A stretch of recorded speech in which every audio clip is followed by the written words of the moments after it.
महीने से हर इतवार बठिंडा में चरखा चंदन दा मैंने शुरू किया है। तो 2 घंटे हम लोग चरखे के लिए बैठते हैं। कुछ साथी साथ आ गए हैं, जुड़ गए, तो संडे को हम लोग जाते हैं।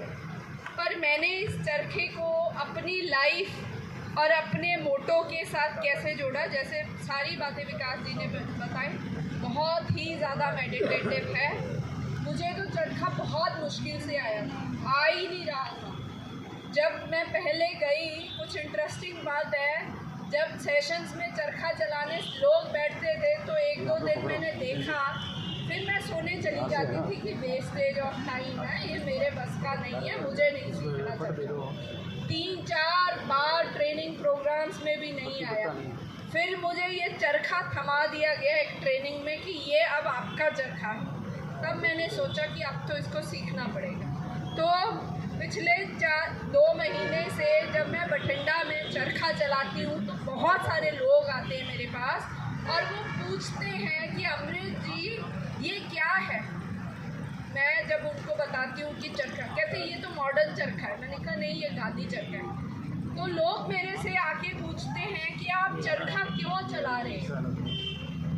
हर व्यक्ति मेडिटेशन बाकी सारी बातें बताते हैं, पर मैं उनसे, मेरी कल की वीडियो में भी पढ़ा है, मैं उनसे एक बात कहती हूँ कि ये चरखा जब आज़ादी से पहले गांधी जी ने चलाया था, महिलाओं को सशक्त करने के लिए, देश में इकोनॉमिकली बेनिफिट करने के लिए।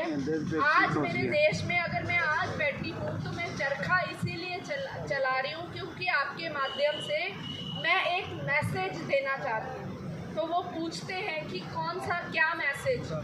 तब मैं उन लोगों से संवाद करती हूँ और मैं बोलती हूँ कि आज मेरे देश में, तब तो अंग्रेज़ थे, अंग्रेज़ों ने सारा कुछ कैप्चर कर लिया था। आज मेरे देश में बहुत बड़ी बड़ी कंपनियां हैं जिन्होंने सब कुछ खा लिया है, सारा कपड़ा सारा कुछ ख़त्म कर दिया है। तो मैं उन लोगों से कहती हूँ कि आप लोग भी ऑनलाइन बहुत ख़रीदारी करते हो, कोशिश करो कि अगर 10 चीज़ ऑनलाइन ख़रीदते हो तो उसमें से 5 ऑनलाइन ख़रीदो और 5 यहाँ जो बीकानेर का बाज़ार है उसमें जाओ, लोगों से संवाद करो, क्योंकि वो तुम्हारी वेट कर रहे हैं।